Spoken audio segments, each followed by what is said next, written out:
connection that I had with my mom at the very end, near the end of the book. Reached out to her after having this moment with my sons, and first time we ever had this deep conversation. We talked for 3.5 hours. First time I heard about my uncle's life. First time I heard about the actual incident of his death. First time I seen my mom cry in my entire life. Really powerful moment, and that all came, not from me being a hero, not from me being fine, but me just being honest about how not fine I am. I'm not in a good place. And as a result of admitting I was not in a good place, it actually led me to like some deep connections that I had been missing.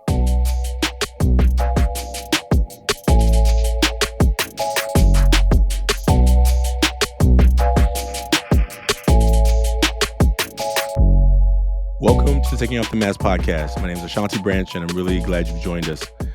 Today's guest is Devan Sandiford. Devan is a program manager at the Moth. I don't know if you know about the Moth, but let me tell you how I learned about not only Devan, but a little story about how I learned about the Moth. The Moth is a storytelling radio show that I first started listening to. I mean, they do way more than just a radio show. They have storytelling around the world. But I was listening to the Moth one Saturday night in my local affiliate station, KQED, and I was in front of the gym, and I was about to go work out. And I got there, and it was late. The show, I think it's about 10, 11 o'clock at night on Saturdays. And I was like, nah, I don't really want to go in the gym. Like, I drove there, I parked, I turned the car off, and I was like, do I really want to go in? I can just wait till tomorrow. It's already late at night. I was talking myself out of it. And I just turned on the Moth, right? I turned on the radio show, right? And Devan was telling his story. And not only did his story inspire me to reach out to him, but it also inspired me to get out of the car and go in the gym. But even more so than that, storytelling is powerful.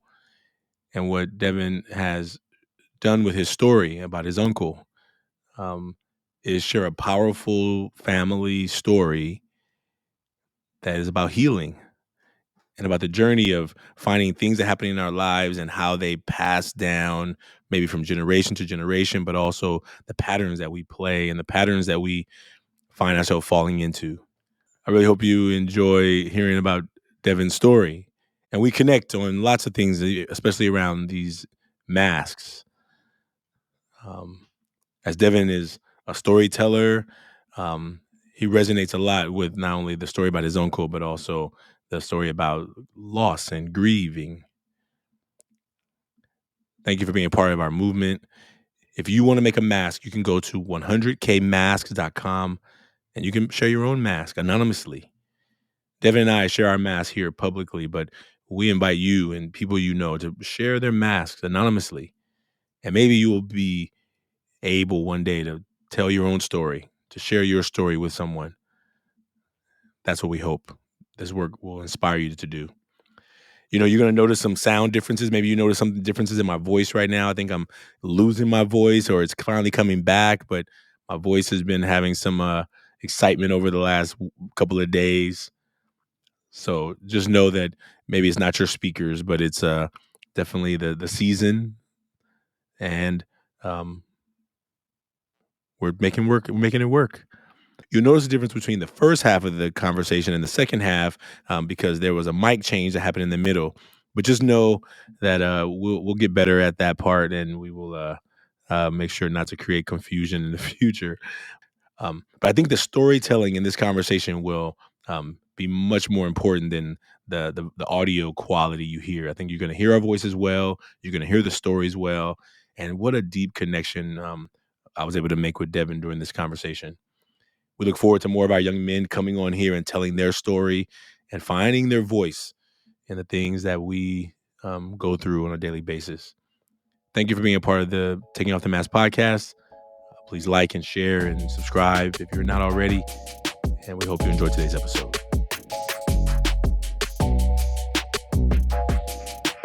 Welcome to the Taking Off the Mask podcast. My name is Ashanti Branch, and I'm really glad you've joined us. Today's guest is Devan Sandiford. And Devan's going to introduce himself, but I am super excited to be in this conversation. We actually had a conversation before the conversation that I'm already fired up about. And so thank you for being here with us today, Devan.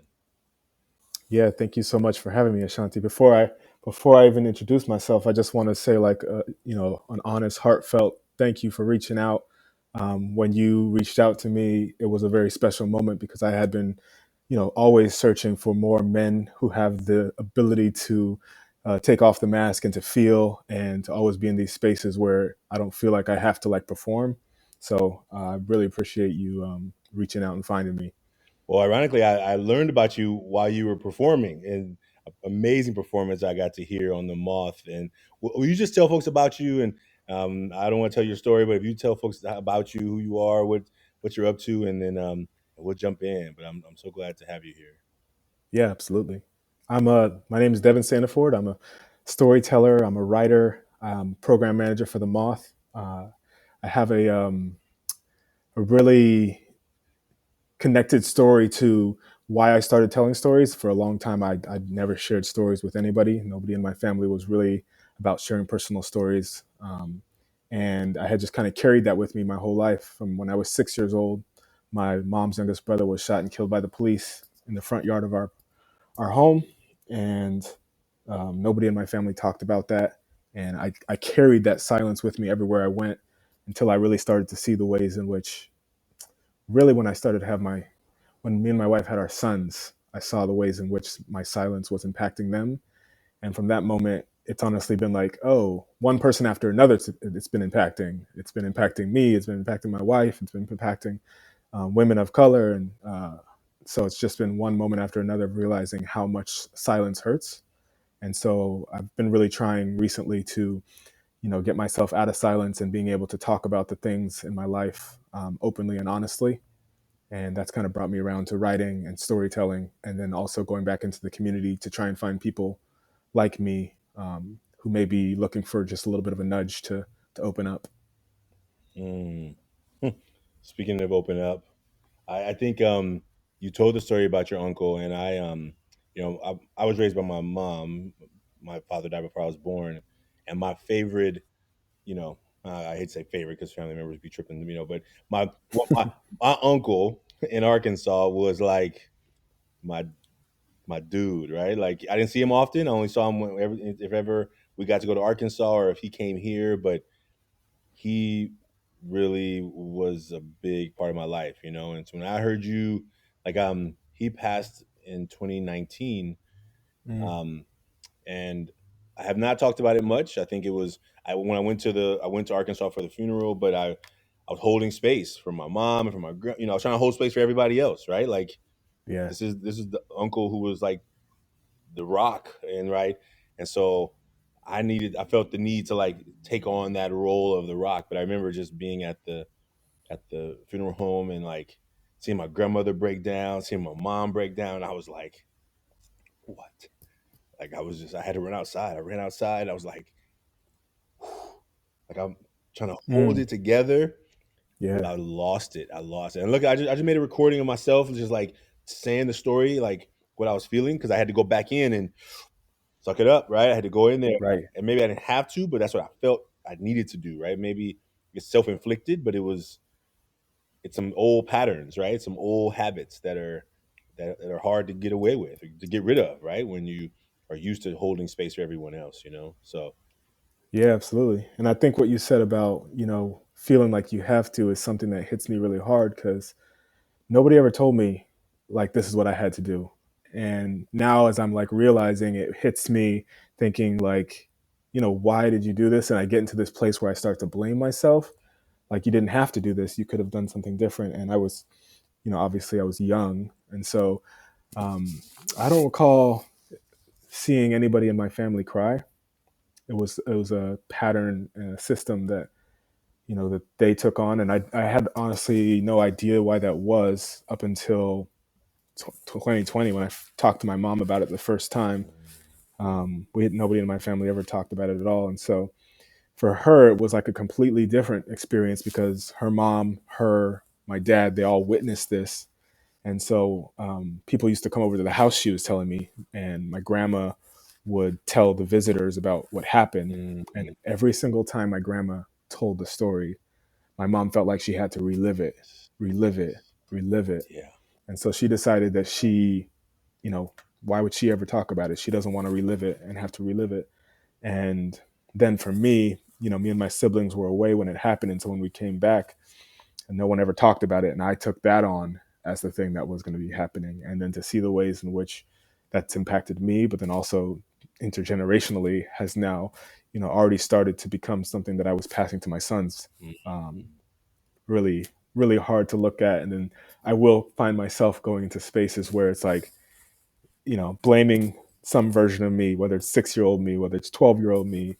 Um, and then I'll go into a period where sometimes I'll blame my parents. Like, why didn't they help this little 6-year-old boy out? And then I'll go into periods where I'm blaming America. Like, why is America like this? And it's like this cycle, this process of like, who's to blame? And when I stop and I'm like, this is kind of what life is. yeah. And you learn this lesson when you needed to learn it. And it's not too late. It's not too late. And I think it was really beautiful the way you described that. Like you became a storyteller, or maybe you always were a storyteller, but as you began to let this story find its way to the surface, right, as opposed to Hmm. like keeping it smashed down. And I think that the stories that are in us can come out in so many different ways, right? Like it can come out as, okay, let me cover it up with substances and things to like make myself not feel it. Let me act it out against others because I don't want to deal with it. Yeah. There's so many ways, but to be able to find the beauty in it, in the pain, right? In Right. the, the beauty in the hardship, in the stories that help to soothe the hearts of others. Because I remember where I was when I heard your story. I was in front of the gym, getting debating whether I wanted to go in or not. Like I went. I went. I parked in the parking lot. I turned the car off, and then I was still. It was still like half listening. And I was like, "Oh, let me listen to the rest of the story." And I was like, "Oh my goodness!" Right? And I did go in, but it was more of after really just processing like this man has let his pain turn into beauty, right? Into a story that is help. He doesn't even know me, but he doesn't know that I'm dealing with grief about my uncle as well. But he Mm. told a story in a way that made me reach out, made me try find you, and also to say, well, maybe I can find, because you see, as I was talking about what happened at the funeral home, you saw it come up. I don't know if you noticed, like it came up Hmm. really heavy because I literally have not allowed myself to feel it. I've like every time it comes up, we ain't got time for that. We got things to do, and I shut it down. I shut it down, and so I think I just so glad to be in this conversation, and I think that your words that you found to deal with that um, is doing some healing in me, which is I really appreciate. I appreciate you saying that. And yeah, as you're talking, I'm definitely getting like the waves of energy through me, and just like the connection between us. And I really can't like let the moment pass about your uncle, and hoping that you find the time and the space to talk about it, and to be in spaces where you're allowed to fully let it out. Because what I've been learning is the longer you're talking about wearing the mask, the longer you put the mask on, the farther you push it down, the harder it gets when you finally are like, okay, I'm going to let it out now. You find out the ways in which it's been piling on, one thing after another, Yeah, and all the ways in which this same thing comes back into your life because you've never let it out. And to not let things go for, I let it go for 30 years. yeah, 29 years to the day of my uncle's mm, killing was when I finally talked to my mom. Um, and to see the ways in which it impacted young Devin, teenage Devin, adult Devin, then my kids and things like that. Like I would implore and really encourage everybody to, you know, take time um, when you have it, to be yeah, able to really feel the grief, and to really allow yourself to express it at some point when you're ready. yeah. And I think that I mean, we're in a wild time, right? Like we're in. I mean, just so we can locate everybody in the time and space. We're in January of 2022. This Omicron variant is like running wild in our schools and our communities. Um, there are hundreds of thousands of people who have lost people, right? And how many people are dealing with it in healthy ways? I mean, I oftentimes, and definitely the people who I see fighting against whatever they want to fight against, it's like, have you not lost anybody? Have you not Mm, felt the pain of like? I mean, I think that people have found a way of turning whatever they feel into anger and frustration and whatever. And I mean, it's just as I think about my own. I mean, this my uncle passed in 2019, which was prior. Like I'm mhm. still like 2 years ago. We're about to hit 3 years, right? Like I'm still like not letting haven't let myself really fully deal with it. And how many people walk around and luckily I deal with emotions in a lot of ways. I face them. Some of them I'm still Yeah, working on facing, but how many people don't even face them and they think that they're operating as fully whole, but they're operating really challenged, you know? So yeah, man. So I just wanted to thank you for that, and I think one of the things I've come to understand in this own work is around, when I give myself an opportunity to like check in and let myself hmm feel more and see more. I think, you know, I go on stage and I talk to students a lot about being able to take off their masks, and because I have so many masks, I'm always taking some off, but there's the ones I keep, I keep I keep well crafted and held on to, you know? absolutely. And I think uh, what I just did with you earlier, I think is one of the things. It's interestingly enough, like the connection between us. Like one of my masks is helping people. Legit is like it's so much easier for me to flip this around to empathize with you, to tell you to feel, to really be focusing on helping, like you were talking about with your mom and your grandma. The idea of that being the thing, and almost to the point of, and I think I've been like realizing this more and more. The idea of like, oh, I want to be a hero. I want to be a savior because then it takes me away from having to feel the thing that I'm still feeling. And even the stuff that you're talking about, when it resonates with me, it's like it's actually resonating with a hurt in me. And if I go straight to how can I help, um, sometimes it doesn't necessarily make space for the fact that I'm actually hurting. So, Mm. Well, man, thank you. Well, let's do it. I mean, and I think this is a space for both of us. So let's uh let's do the mask. all right. And I think hopefully as it comes up, like I'm here for you, and don't and whatever I can do to support this space, you know that I'm holding space for you right here. Yeah. Yeah. Thank you. So the guest always decides who goes first. So for those who haven't made a mask out there, we have the Million Mask Movement. You can make your own mask at 100kmasks.com. Um, and yours and that mask will be anonymous, but Devin and I are going to share ours here together with each other. And thank you for being willing to do it. So you can decide who goes first. Either you go first or I go first. Yeah, I think I'll go first. I think Okay. uh, if I would let you go first, then I'll probably start judging myself. Like, nah, this is not good. That's not good. I mean, I'm probably going to do that anyway, but it'll be less if I go first, I All think. right, right on. And you decide how you want to go front, and then I go front, or you want to go front back, and then I go front back. However you decide to do it, you Oh, let me know. yeah. That Yeah. sounds cool. Okay. That sounds cool. Yeah, let me go front back and then have you go front back. Okay. Um, so here's my front. Awesome. It says informed, unshakable, confident. And I think as I was like deciding what to put on the front, it was really difficult because like you said, uh, there's a ton of masks, and I think I could have put like 50 things here that I wear on my face, on my body, on the outside, that don't necessarily match up with what's happening on the inside. And so I kind of tried to think of the ones that were like most presently relevant, things that I've just been experiencing like today and Yeah. last night. I think the informed one is something that always comes up, the idea of like a certain level of intelligence around the things that I know. And anytime something comes up that I don't know, like how can I get through this period without letting anybody know that I don't know?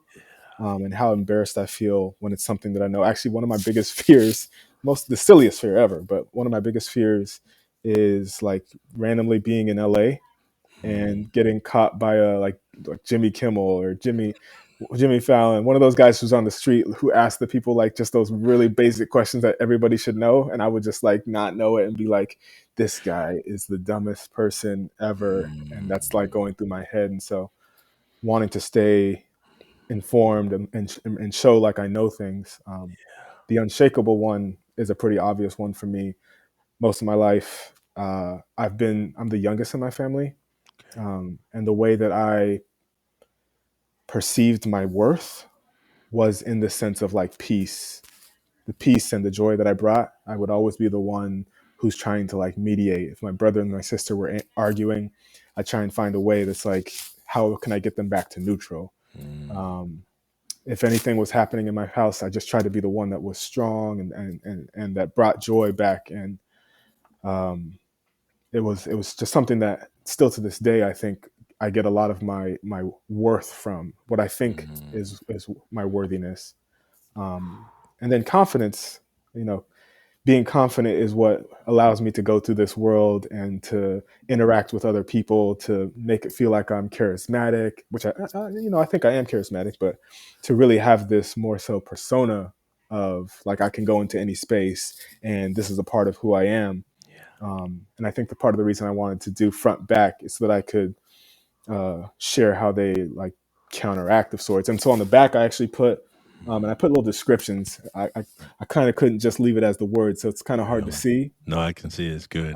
But the three that I put are overwhelmed, tender, and then I put confident again. Nice. And I think the reason for me, the confidence like ended up being on both sides was just the ways that like I'm internally confident, and it's like completely different than the confidence that I sometimes like show to people. Like when I'm confident on the inside, it's like, oh, I know who I am. Like I know that I'm worthy. I know that I'm valuable, that I don't have to earn anything. There's just like this real palpable feeling of like me being like a representation of the universe. Oof. Um, Oof. and I don't often share that with people because I think for me, it feels like so spiritual. But if I feel like if I tell someone else, then it becomes like, oh, this guy thinks he's all that in my head. Um,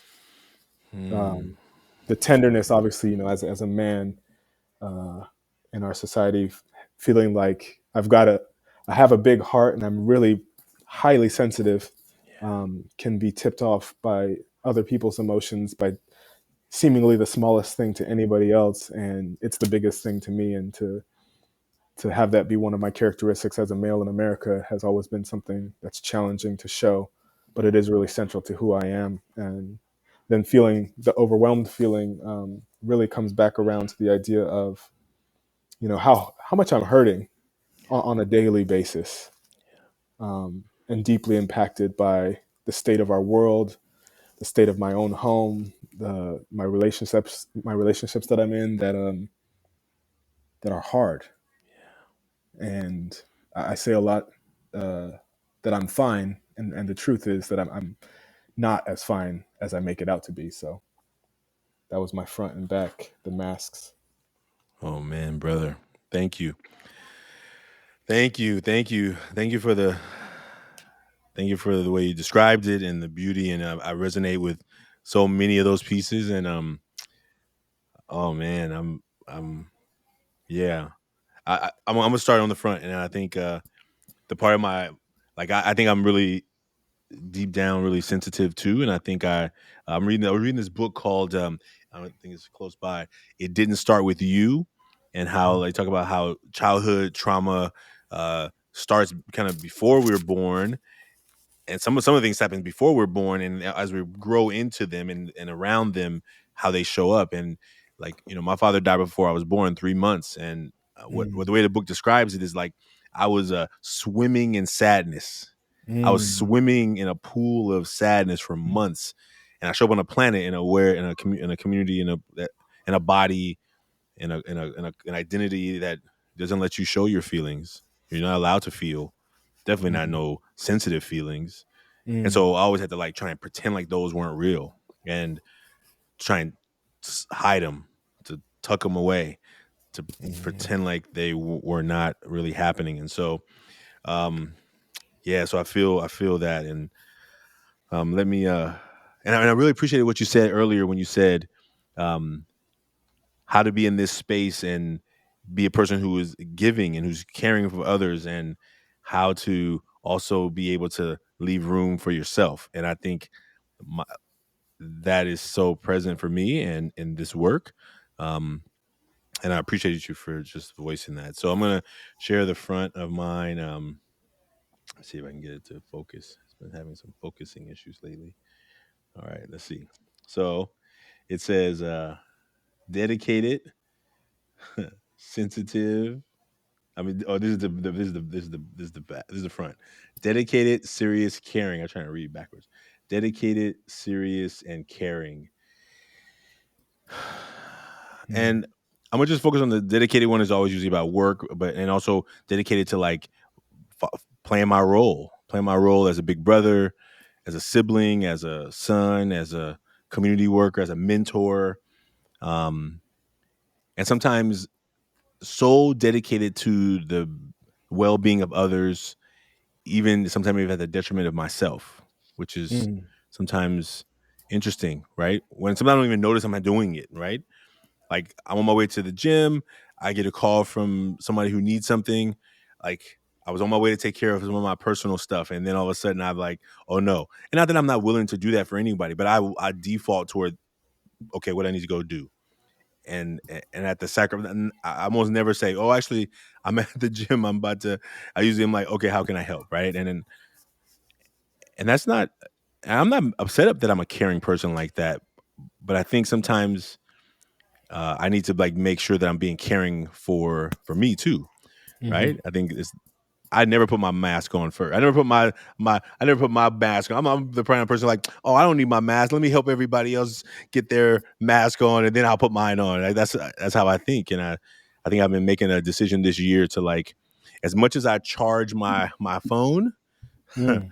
because I keep this thing charged, but I don't do the same thing for my own self. Like Wow. I'll be running on E. I'll be in red. I can see red. I'm like, I'll be okay. I'll be okay. Let me see red on my phone. Let me see the battery on red. I'm Right. borrowing, buying. I'm like, stop at the gas station. I'm like, I gotta charge this thing. And I'm like, why don't I do that for myself? Why would I notice Mm. that? Why would I notice myself on E that I keep going and I without even thinking about finding a way to charge myself? And so 2022 is me making some hard decisions, and they're hard. I mean, I wish it Mm-hmm. was easy. I mean, for some people it's really easy, but and maybe it's not easy. But for me, it's a conscious. I have to make a really conscious decision about it. So that's the front. Mm. And the Okay. back. Okay, here are three. I'm trying to describe them: fear, rage, and sadness. And I think the one that's standing out the most today. I mean, there's lots of fear. Fear of trying to write this book, and fear of like sending that post out from the last episode of the podcast, and fear of like like who are you? Who are you? Right? Like deep down, when you the way you described it, it was really beautiful. Like inside, I think I have something to say. Like Mm-hmm. inside, I think I'm intelligent. I pay attention. I read. I get so irritated at these public figures, and I want to jump on freaking Twitter and say something intellectually powerful and freaking, and then I go on there. I'm like, nah, I don't think I want to do that. And then I talk myself out of it. And I'm like, or I'll write it, and I'm like, no, I'm not gonna send it. And fear, like. Mm. But I think the rage is one that comes up a lot that I feel, and I think the rage is because so many things that I let in my life just go. I let just slip, and I just I've been reading this book called the Dark Side of the Light Chasers. Mm. The Dark Side of the Light Chaser. In the book, I forgot her name right now. It's not coming to my mind, but she says this idea that, when the shadow that we have are things that we created when we were little to protect ourselves. Like, it's the way we were able to exist in the world to keep things safe around us, and how when we become older, those things happen. So, like, in my house, you can't be upset. Mm, My mom didn't tolerate that. Who you think you talking to like that? Who you think you mad at? Yeah, fix your face. Like, it was always a corrective, because I mean, I was told I was the man of the house, but I was not. I was not allowed to be a man in the house. You know what I'm saying? mm, Like, it was a title given to me, but there was no room for my rage as a young man growing up. So I always had to always turn everything into a smile. You better fix your face. I think that was like her favorite phrase. You better fix your face, right? Don't no yeah. pouting. Like, so all the stuff that I'm dealing with, I always had to, like, oh, I guess I'm not really feeling what I'm feeling. Right? And Mm, I'm not feeling what I'm feeling. I'm not feeling upset, sad, angry, whatever. And so everything turned into had to be a pleasant feeling, and it wasn't real.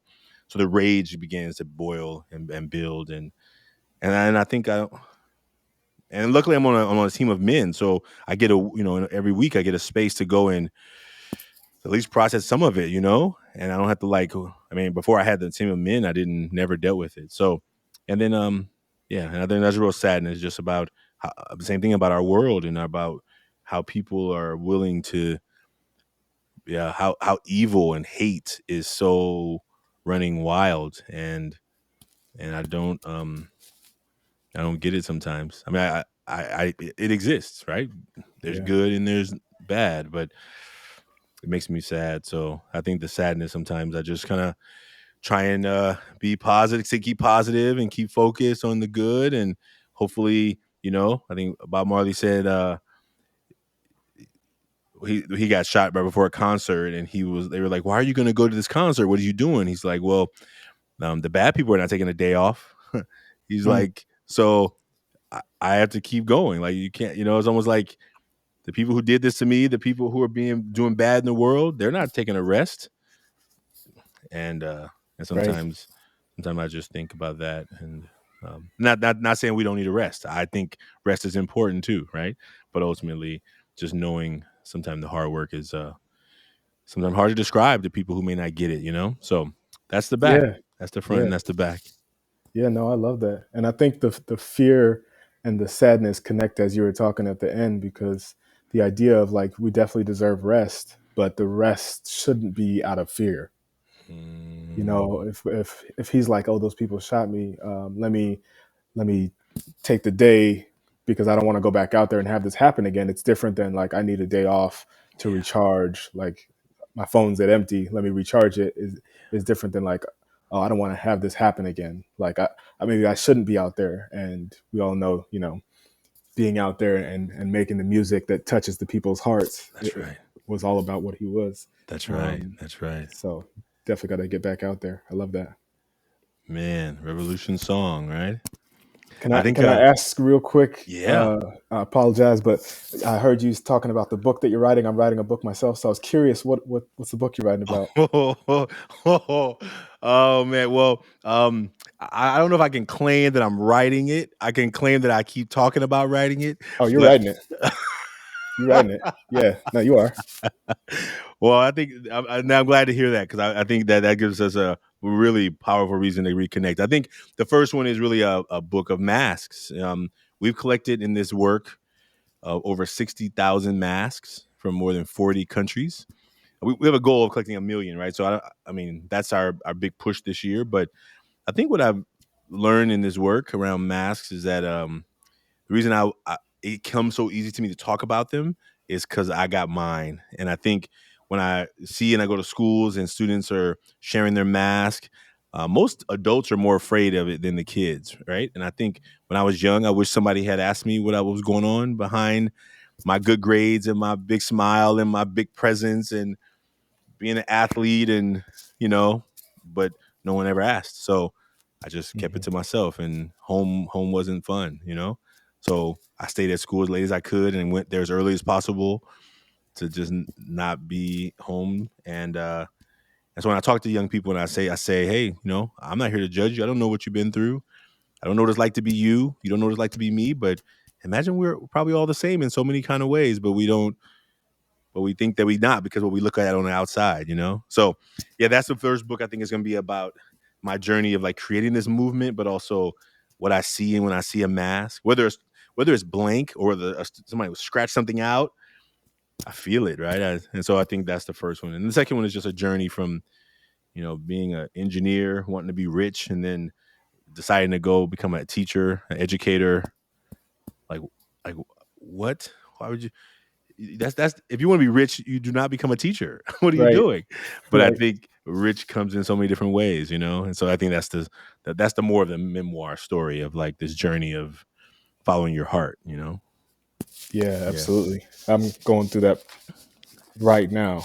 And I don't know if you remember, but I studied engineering, been working at the patent office for 10 and a half years. Before that, I was working at Northrop Grumman, the defense contractor. And so engineering almost became, is almost a connection to the mass. Like the idea of like the engineering was who I was.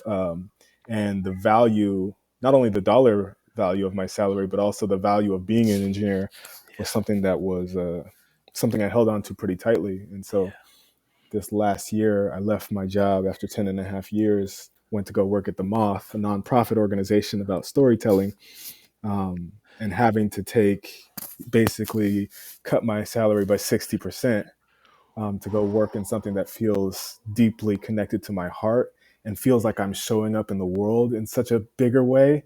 But then to have like it not represented on the paycheck and what that means for me as a husband, as a father, as a man in my house, uh, Oh my. how hard that was to do, and but at the same time knowing that it was like this is the choice. This is there's value in it. It's not identified in the ways that our culture identifies it, but or at least not yet. I imagine that there's money coming that I just haven't seen quite yet in my pocket. So Oh man.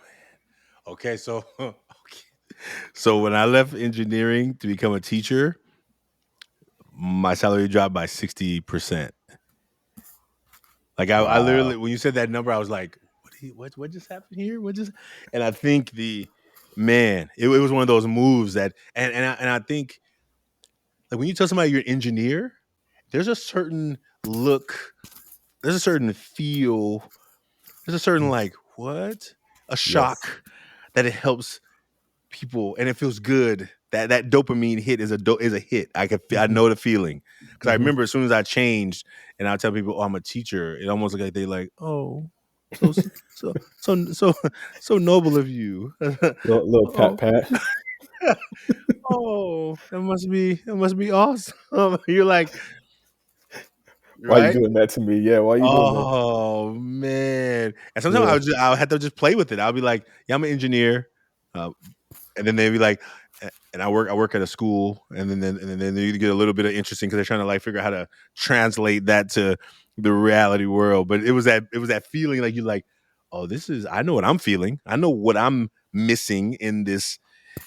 My heart feels full in the work I get to do, but I know what.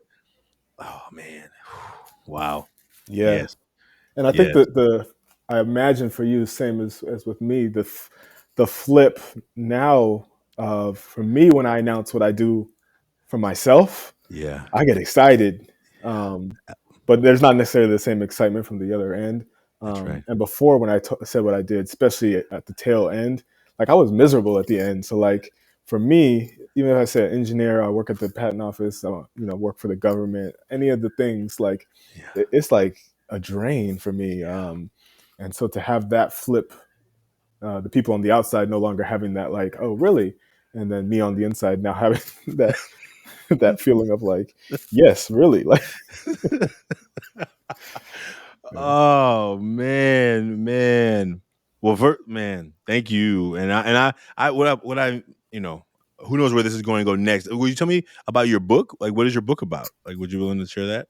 yeah, no, I absolutely would be willing to share. And it's really the story of learning this process of feeling for me. It's a currently a book titled "Human Like You," And I think a lot of people hear like human like you, and they know about my uncle's story, and they immediately attach it to like, oh, he's like looking to be human like white people. Like the somehow the you immediately became like a white person. And Mm. for me as a young kid, it really was like after my uncle was killed, my parents moved us to this town where I grew up, which was predominantly white, and that was the first time I learned that I was black. Like before, I had known that I was brown, but going to this school, having the people be afraid of me, even in little games, and how surprising that was for me. There really was this question of like, wait, like aren't I human like you, like, and Mm. so it was like this whole movement from like, you know, my uncle dying and the silence that came around that and the ways in which I carried that with me and the confusion that I had as a little kid, then the anger that I had as a teenager, getting to a place where it hit me that like, oh, I've been doing this to myself, I've been doing this to my sons, I've been doing this to everybody in my family that I love. This silence can no longer live, and getting to a place of being able to come out of the silence. So it really is uh, being able to speak about the pains that I had, and instead of human like you as it relates to black and white people, it's Yeah. really me saying like, I was this way that I was, you know, personifying being strong, the way that I was personifying even being a hero. Like Yeah. I'm none of those things. Like I'm human and I'm hurting, just Mm. like, you know, I knew my mom was hurting. I knew other people are hurting, but they just don't talk about it. And so the human like you isn't so much about race as much as it is about like the hurt that we feel inside and being able to acknowledge that, and what happens when you acknowledge it, being able to, instead of carrying those hurts with you everywhere you go, finding a little bit of beauty within the pain like you talked about earlier. Oh man, that's exciting. That's exciting, man. I'm excited for you. I'm excited for you. Um, like just like I'm in the very early stages. I mean, I've told a lot of stories that I've like recorded, but where are you at in the process? Are you like have an editor right now? Or are you just doing a lot of still writing? Like, what is your process? 'Cause I'm still trying to figure out a process, but I'm getting a little bit better about just stopping. I need to give myself some time today to write. Right? Right, yeah. Yeah. And I think for me the process has been, yeah, it's been so surprising, I'll say, because um, I started telling the stories on the stage after I had like this experience. I had been trying to write, but it really wasn't working for me. Like I couldn't find my authentic voice, and I decided to like write this piece that had, to me, it had no value. It was just like, oh, let me get this piece out, and wrote it 30 minutes on the way to my son's jujitsu, 30 minutes on the way back, just in the notes of my phone. And when I got home, I put it in my computer. I ended up sending it out. This piece got picked up by a publication right away, and then it got picked up by the Washington Post. And it was like a reminder for me about what it means to be authentic and just to tell it. And so Mm, I got on the stage to start telling stories live to try and like find my authentic voice. yeah. And I had no idea, no plan to write a book at the time. I wasn't even interested in talking about race, wasn't interested in talking about my uncle. And as I got on the stage, as soon as I didn't have any notes to go off of, the truth started to come out Mm, about the hurt that I was feeling, about you know, my grandma's passing, about these neighborhoods that I had always been in, never feeling like I belonged, never feel like I had any value.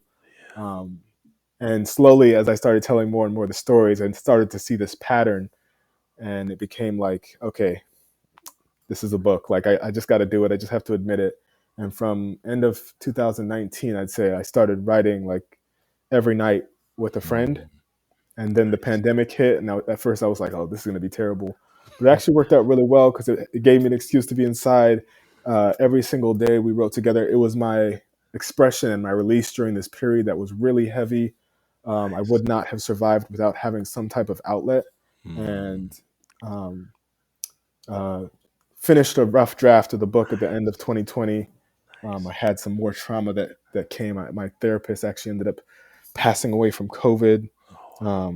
which was really hard. But then at the beginning of 2021, found my agent, and it was this moment of like how much hurt and how much joy can you feel almost at the same time, and the ways in which that they live together. And Yeah. from that point, I've been going back and forth with my agent, continuing to work on edits and revisions for the Nice. book and the proposal. Feel like I'm getting close. uh, to start to be able to go out and submission to editors. And so I'm Okay. excited for this next period, and being able to look at what the book was at the beginning and to look at it now and seeing how much has really grown around it and how much my Mm, voice has grown and the truths that I find. I think that truth that I told you about, like being a hero, was something that I held for almost the entire first year of writing the book. The idea of like, this is a message for my people, for anybody who's hurting. It's going to yeah. teach them how to not hurt anymore. And Mm, coming around to the truth that the book is a memoir. And yeah. while it may help other people, and I'm certain that it will, what it truly is about is me admitting that I'm hurting and giving myself permission to Mm, tell people that, and the connections that came as a result, not of me being a hero, but of me being just like the most human, flawed creature that ever lived, really. Um, and the connection that I had with my mom at the very end, near the end of the book, reached out to her after having this moment with my sons. And first time we ever had this deep conversation, we talked for 3.5 hours. First time I heard about my uncle's life. First time I heard about the actual incident of his death. First time I seen my mom cry in my entire life. mm, Really powerful moment, and that all came, not from me being a hero, not from me being fine, but me just being honest about how not fine I am. I'm not in a good place. And as a result of admitting I was not in a good place, it actually led me to like some deep connections that I had been missing. mm.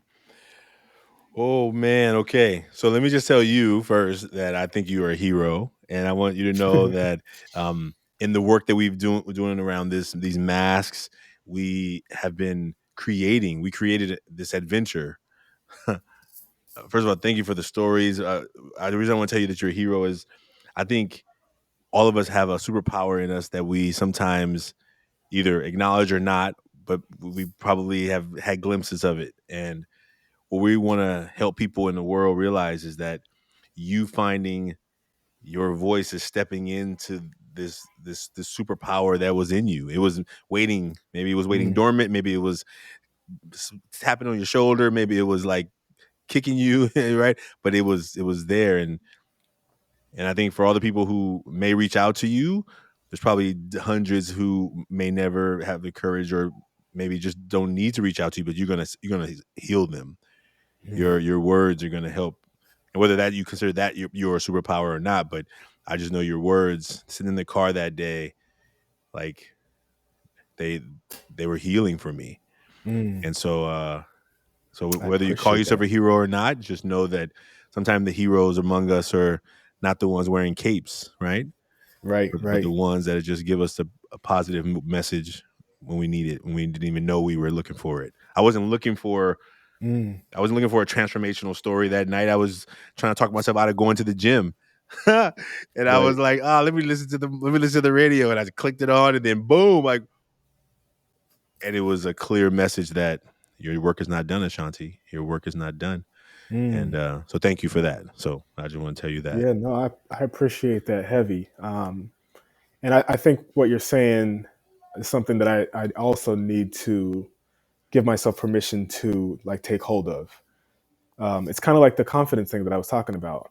I think the hero aspect, there's a certain hero aspect that I wanted to be a hero initially that was like a outward facing, like, oh, now you get worth because you're helping all these people. Look at all these people you're helping. Yay, give yourself a pat on the back, which is that outward confidence that I had. And then if you talk about the confidence I don't show many people, Mm, it is like that inner hero of sorts. Like, and I actually have a tattoo done on my arm because I didn't want to ever forget. I'll show you, mm, but it's a heart oh, that's like shining out, and it says on it, it's a quote from NDRE, that I am not your expectations. I'm the soul that lives within.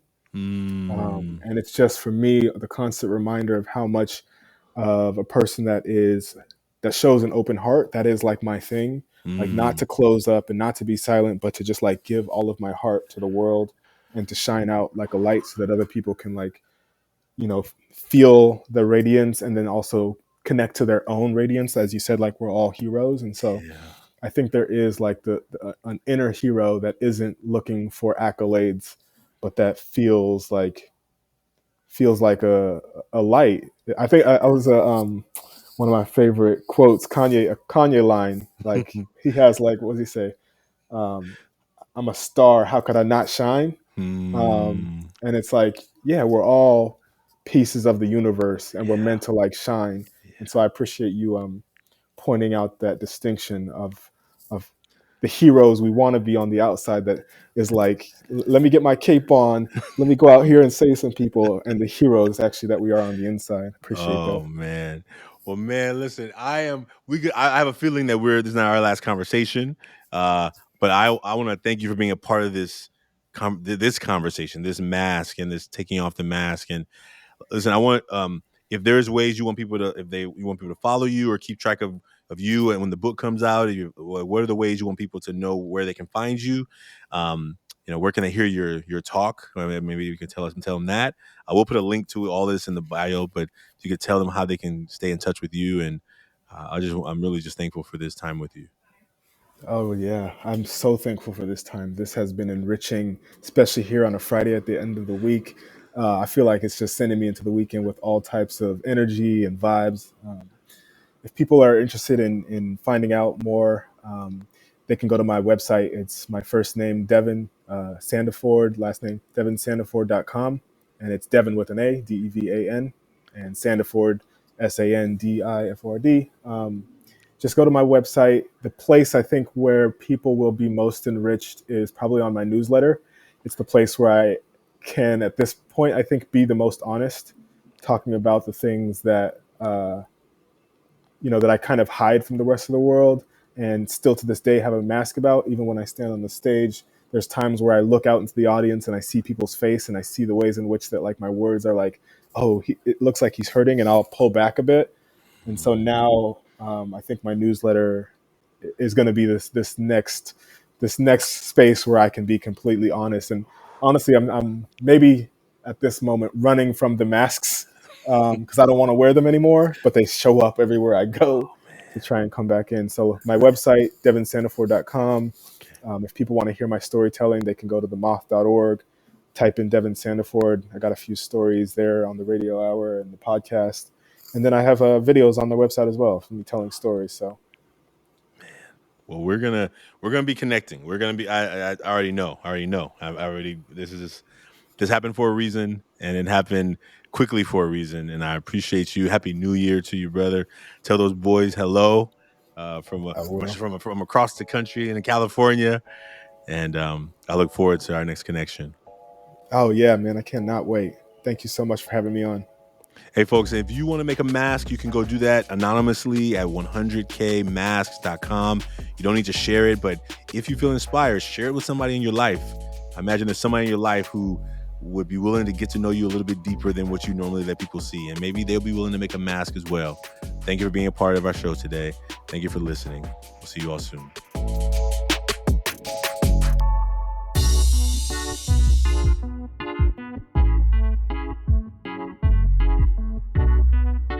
Taking Off the Mask podcast is produced by Ryan Louie.